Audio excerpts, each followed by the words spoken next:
Je t'apprends à identifier les fréquences clés pour un mix réussi.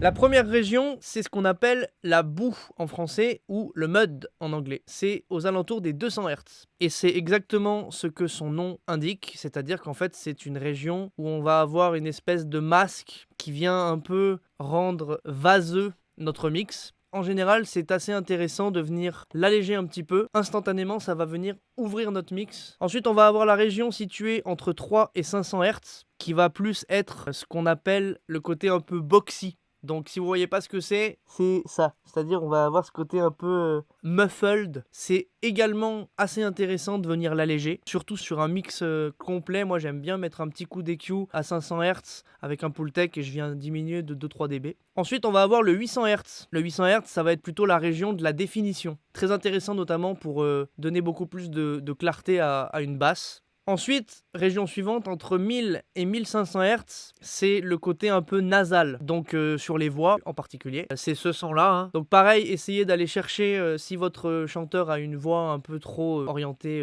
nez, venir diminuer un petit peu cette région. La région suivante se situe entre 4000 et 6000 Hz, et ça va être plutôt le côté présence, alors dans la voix, mais vous pouvez également venir travailler cette région sur un mix complet. Attention parce qu'il faut vraiment y aller mollo, ça devient très vite agressif. Et enfin, la dernière région, c'est l'air, donc 10K et plus. Encore une fois, comme son nom l'indique, venir booster un petit peu cette région, ça va faire un peu briller votre mix ou votre voix. Un petit shelf au-dessus de 10K, c'est toujours cool, mais il faut également y aller mollo parce que ça peut devenir très vite agressif.